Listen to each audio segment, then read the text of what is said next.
fast, sitting here praying that this night's gonna last. You got it all on tap, I'm loving your vibe, always have your back. We like all the same tracks, listen all night in the sheets all black. Halo semua, salam sejahtera Malaysia. Selamat datang ke channel Fels Lifestyle. Teman-teman, ada satu isu hangat hari ini yang saya ambil maklumat ini daripada Syabuddin Husin ataupun Syabuddin.com yang menyebut nama Perdana Menteri yang ke-11, calon Perdana Menteri yang ke-11.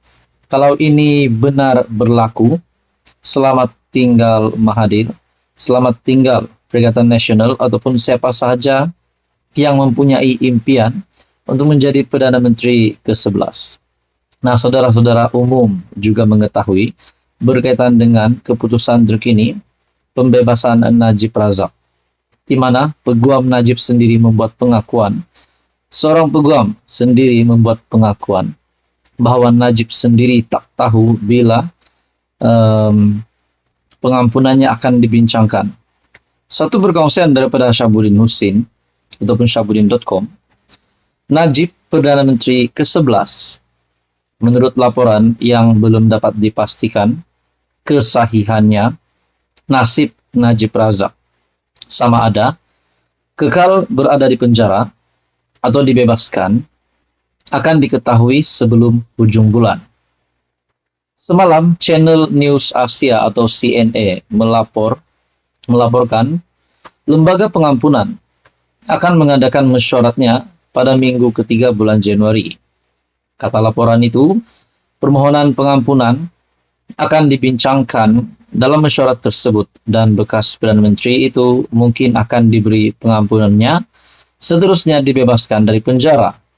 Bagaimanapun, peguam Najib, Syafi Abdullah menolak laporan CNA itu atas sandaran mereka tidak pernah dimaklumkan mengenainya.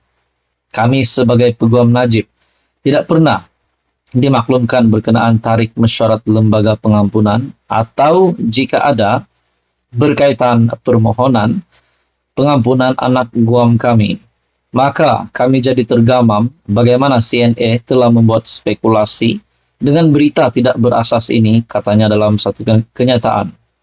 Lembaga pengampunan wilayah persekutuan dipengerusikan oleh Yang di-Pertuan Agong dengan anggota lain ialah Menteri Wilayah Persekutuan, Peguam Negara serta 3 lagi yang dilantik Agong.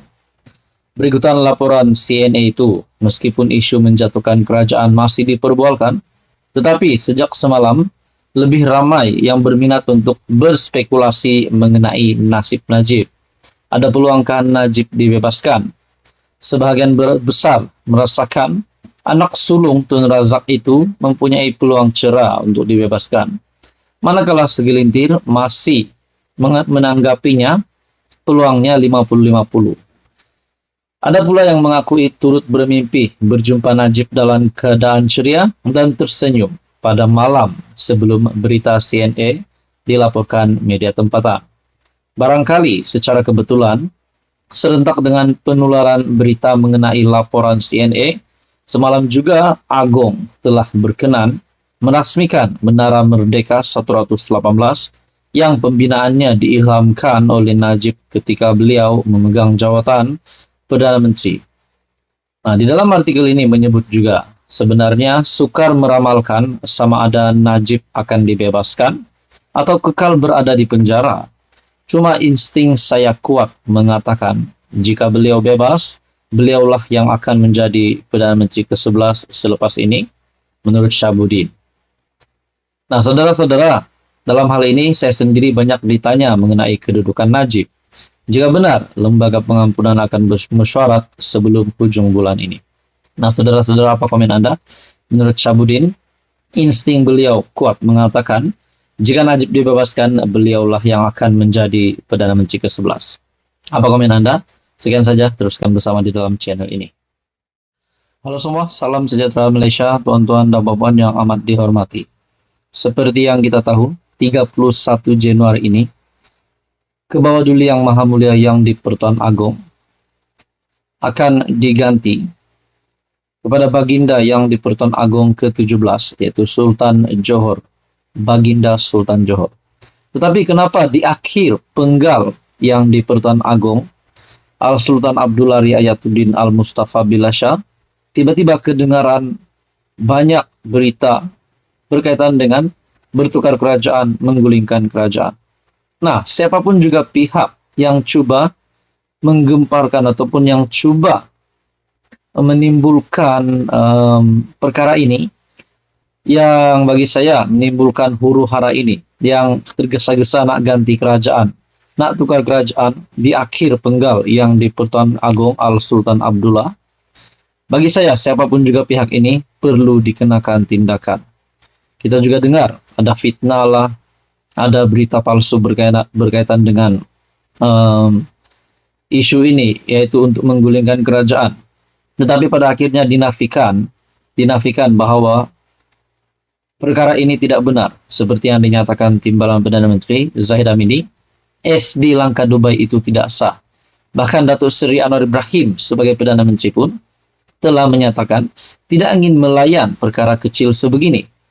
Nah, saudara-saudara, kalau benar rasuah RM1 bilion yang kita dengar baru-baru ini memang ada, siapapun juga pihak itu perlu ditangkap, perlu dikenakan tindakan undang-undang. Nah, sesuai dengan perkongsian daripada Syahbudin, ganggu Agong dengan isu jatuhkan kerajaan di akhir tempo pemerintahan, suatu perbuatan biadab kepada raja. Semua rakyat Malaysia, bahkan hampir seluruh dunia, tahu tempo pemerintahan Sultan Pahang Al-Sultan Abdullah Riayatuddin Al-Mustafa Bilasha sebagai yang di Pertuan Agong akan tamat pada 30 Januari 2024. Bermula 31 Januari, Agong baru ialah Sultan Johor, Sultan Ibrahim, Sultan Iskandar yang akan memainkan peranan sebagai ketua negara sehingga 2029. Pada bulan-bulan terakhir sebelum menamatkan tempoh pemerintahannya, Sultan Abdullah sepatutnya diberikan ruang waktu yang tenang dan menyenangkan, bukan diganggu dengan gagap gempita mahu menjatuhkan kerajaan. Kalau ia pun mahu menjatuhkan kerajaan, kenapa tidak dilakukan sebelum ini atau tunggu selepas Agong baru memulakan tugas?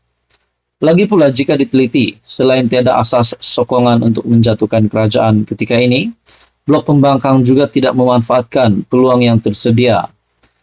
Sebaik Anwar dilantik sebagai PM, penegasan pertama ialah agar usul percaya di Parlimen dibentangkan terhadapnya. Tujuan Anwar berbuat demikian tidak lain ialah agar keabsahannya tidak dipertikaikan lagi oleh mana-mana pihak. Jika tidak, apa guna usul undi percaya? Kiranya sepanjang masa ada saja cerita kerajaan mahu dijatuhkan. Sekali lagi mereka nampaknya tidak mampu melakukan apa-apa. Dengan itu mengapa baru sekarang kecoh-kecoh semula dengan cerita mahu menjatuhkan kerajaan? Dan kenapa mesti menyusah, mengganggu dan menyerabutkan pemikiran Agong yang bakal menamatkan tempo pemerintahan dengan isu menjatuhkan kerajaan? Tidak bolehkah Sultan Abdullah diberikan laluan yang tenang dan damai di akhir pemerintahan Baginda? Sudah sampai masanya untuk pihak berkuasa bertindak lebih tegas dan meminimalkan kompromi. Sekian saja, teruskan bersama di dalam channel ini.